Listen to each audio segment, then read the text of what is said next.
Yo,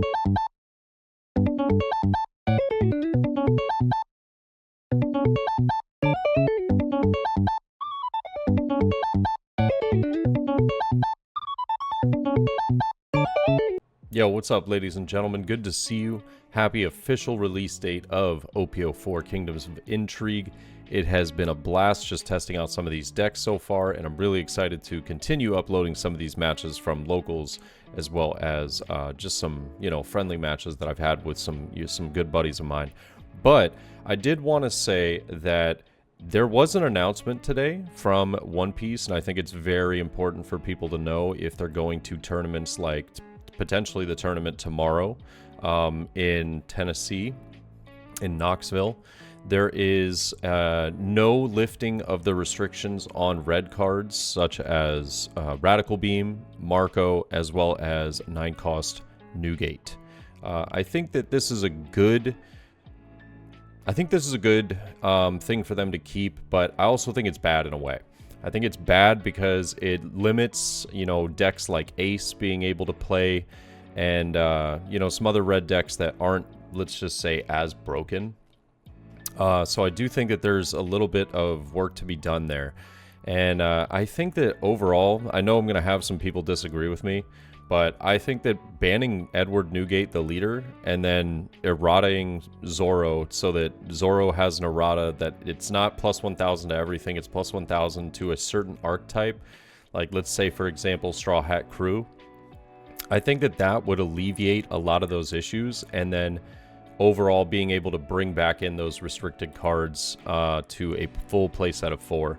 But yet again, that's just my opinion. I know people are going to disagree. I think that if they're going to keep these restrictions, though, they do really need to take a look at 10-drop Big Mom. I think that that card is going to be a menace in this meta, and I think that it's overall just going to be pretty wild.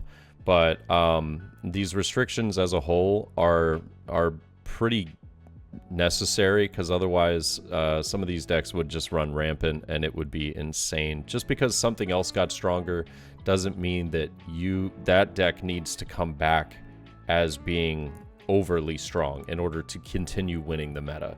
I think it's good that we're seeing a change and a shift in play, and I just hope that we continue to see good changes, and I'm excited. I'm excited nonetheless. But those were just some thoughts I wanted to get in before we start the video. But yeah, I hope you guys enjoy, and let me know your thoughts. And speaking of restricted cards, we got a matchup against Newgate here, and I disrespectfully roll a 6 on top of his leader right there. That's just messed up. But before we get the first turn started, I just wanted to mention something, guys.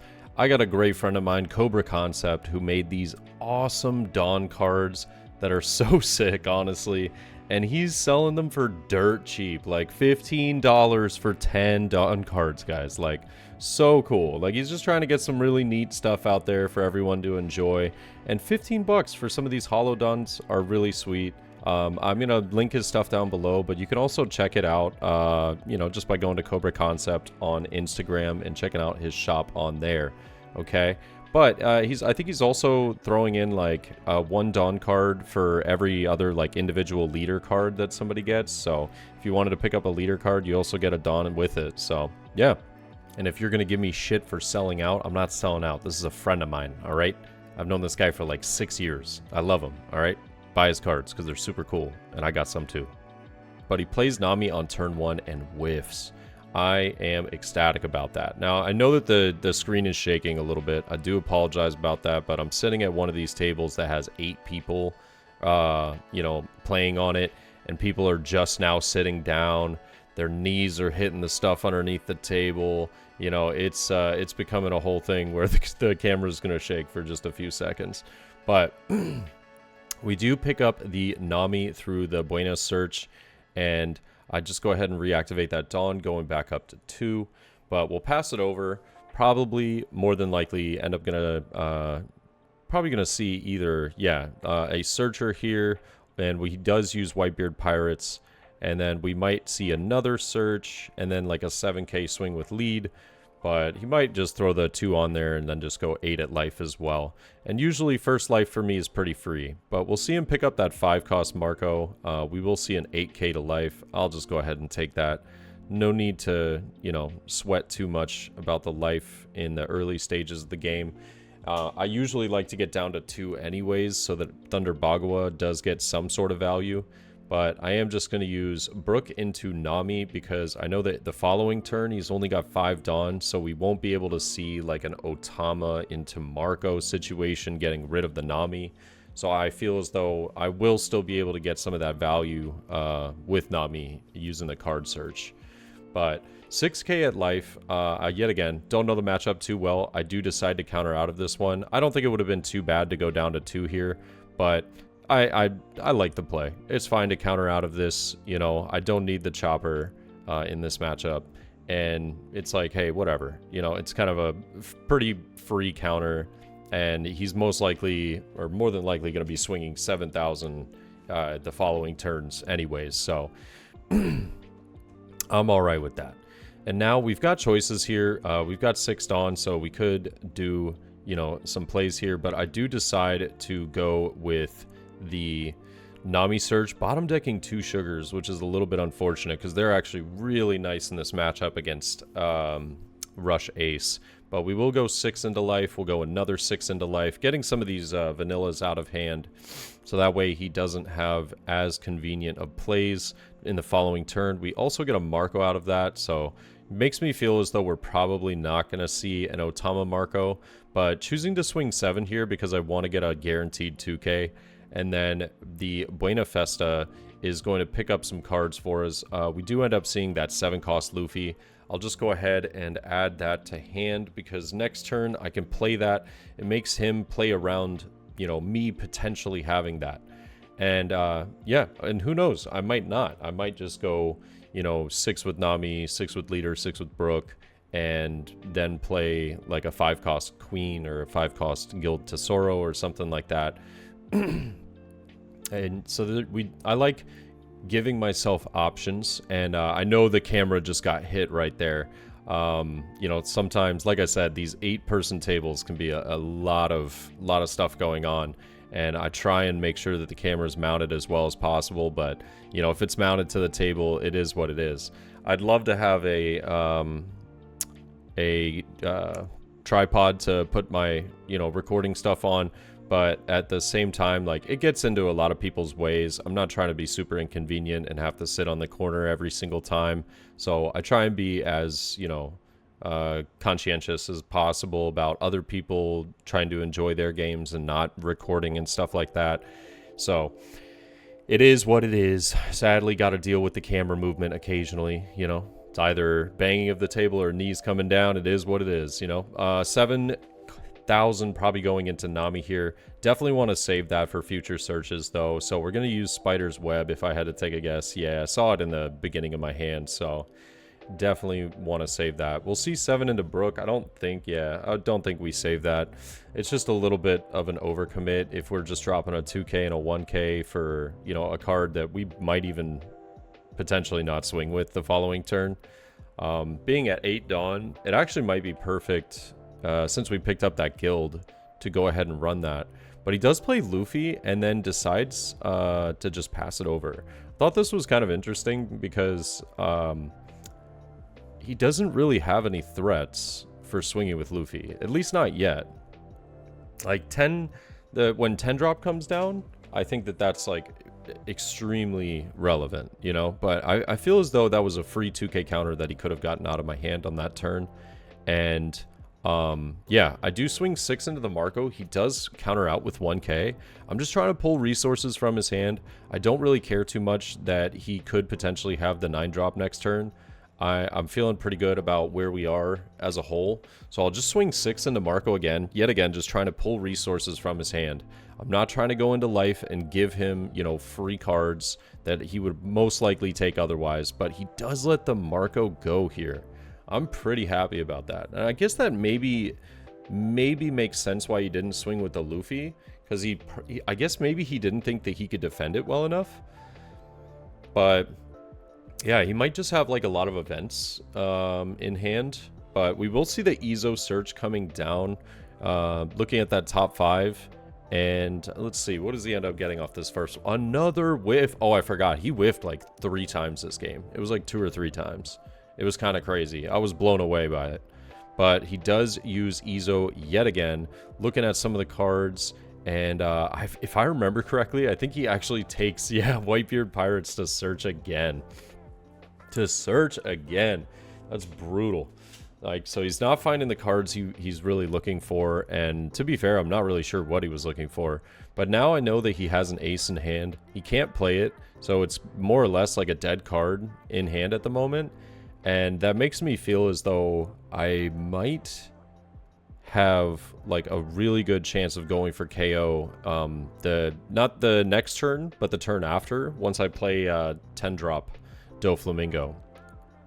So he's got 6 Dawn to work with. I know he's definitely trying to decide whether he wants to swing with some things because of the possibility that Doflamingo comes down next turn. And I think he's saving 2 for events and potentially just going to go heavy. Yeah, looks like he's going heavy with the leader here. So we'll see 10,000 coming down at the Nami. I'm considering whether I want to save it or not. I could, but it just feels like I have to use a lot just to get rid of the card. So I am just going to let it go. He does play 1 for the chopper blocker. We pick up Queen here. Queen is actually a really, really nice top deck because I could, yes, play my 10-cost Doffy here, but I don't really get a lot of value out of it. So I think that what I end up doing is kind of tricking my opponent into believing that I don't have the card, right? And so I think what we're probably going to go for is something like play Queen, subtract a Dawn, maybe use Guild Tesoro's ability, and then go back down to 7. If we have Thunder Bagawa the following turn, you know, we might be able to... Oh, you know what? No, we're only at 3 life, so never mind. X-nay on that plan. That's not happening. So we'll see a 7k at life, though. We do get a 2k counter. I will go 7 with Guild as well, subtracting the 2 to get 2 cards. And I do end up getting a nice little event as well as a Nami. And now I believe with 7 Dawn left, we're definitely going to play that Luffy. Yeah, so Luffy into Uta here. So I can rest the Luffy as well. If I do remember correctly, though, I think I actually forget to use my Uta properly during this game. Or maybe it was a different game that I'm thinking of. I just remember a match that I was kind of disappointed in myself because I should have used Uta to rest appropriately. But if you look at our hand, looks like we got a lot of counter power. We have the 10-cost Doffy. We've got an event as well. A Nami Searcher, you know, another Uta blocker. So I feel like we're in a great position. Hands looking good. If we can keep Guild alive, then I think that we'll be looking really solid for just continuing to, you know, continuing to keep ourselves in a great position for this match. And now I know that he's kind of going deep into the think tank here. He's really trying to figure out what can I do to kill Guild, because that's a problem. But he has 2 blockers that he's got to get through. He can use Luffy, but he's got to commit really, really hard in order to try and KO that. He does ask to see Uta, knowing that that rests a 5 cost, so Luffy has to be the first swing. Minimum of 2 Dawn underneath it as well if he doesn't want me to use the Uta effect. And that's it's a tough decision. That is a very, very tough decision. And I think he does decide to just go 2 on there and try and swing into Guild. We're going to see we're going to see 8,000 power coming down, more than likely into Guild. Yep. And now I think he was actually considering whether he should go for life here, and I think the Guild was the correct play. I think I do make a slight misplay though in some regards. I wanted to bait him into thinking I didn't have an event, so I go with a 2k and a 1k. I think that this was a slight misplay simply because I could have just restood it with the spider's web that I have in hand, and then he could have went to life next, and I would have gladly taken, because he does play a second Luffy here. And I think that I could have just taken the life, and if we end up drawing into Thunder Bagua, then we just have way more plays that we can do, that we can still chain the 10 cost Doffies if we draw into multiple. But I do use the Spider's Web a little bit later on the guild, and now he's thinking about passing, but he knows that 10 drop is an option, so he chooses not to swing with leader. I think it's a smart choice now that after what he's already done, but yeah, I think Doflamingo is going to be looking real good right now. We get rid of those Luffys and make sure that they can't swing the following turn. And I do make a bit of a misplay here, though. I remember this. So I use the Doflamingo, and I freeze the Luffys. And now what do? Swing into the Luffys. They can't even play next turn. I could just swing into life. You know, like he could have just let one of those Luffys die, but yeah, we do go with the guild ability though, getting 2 card draws out of that, so our hand size is very healthy. And I'll just go ahead and pass after swinging with the Luffy blocker though, and now yeah, I don't know why I was swinging into the Luffys, but it is what it is. You know, you live and you learn.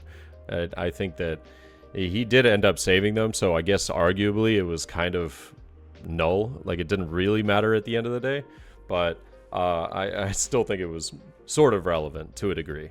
But we see the ace coming down. The ace is going to lower guild and Luffy here, but it's a bit inconvenient. That card is definitely a bit of a menace against my list, and now I gotta figure out, like, do I have the events to be able to restand any of these and potentially use it as a block? Guild is very useful for me, but we're going to see the 7 coming down into the 4. He's sort of calling my bluff here, whether I can or cannot defend the Luffy with an event. So I do choose to just block with the Uta, though. I didn't want to rest anything. I didn't feel like there was it was necessary to rest anything, but I wanted to keep my higher power cards to just go for game the following turn. I think I'm overthinking this a lot, though, in my head, acting like I need to save a lot of these, because I really don't. My opponent's only got about 4 or 5 cards in hand or something like that. So, or not even. I think he's got like 3. He might even have just 3 cards in hand, while we have 8. So we're looking pretty good on counter power. Yeah, we might end up seeing 1 more Dawn being put underneath Newgate. So 7 now into Luffy as well. I don't think we have the event to get out of this, but I can just counter out if I want to. And I think we do, but I only have 1Ks in hand. So I choose to use 4 1Ks to counter out of the Luffy being 4,000 power.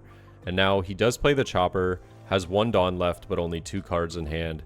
I know that we have game now. Felt like we definitely dedicated a lot to that defense. But the beauty of Guild Tesoro is it doesn't matter. I can just use Guild and, you know, draw all the cards. But he had the Rad Beam and the 2K counter at the end. And we could just continuously draw into more cards, though, using that Guild engine. And then potentially even throwing down Nami there. But awesome match. Let me know what you guys think. And I think that this is actually a really good matchup for Doflamingo. It feels as though it has a lot of answers. I was looking for that sugar quite a lot to go for game. Once he put down that Chopper, I think we had it if we just had sugar in hand. But yeah, let me know your thoughts, guys. And I'll see you all in the next one, all right? Peace.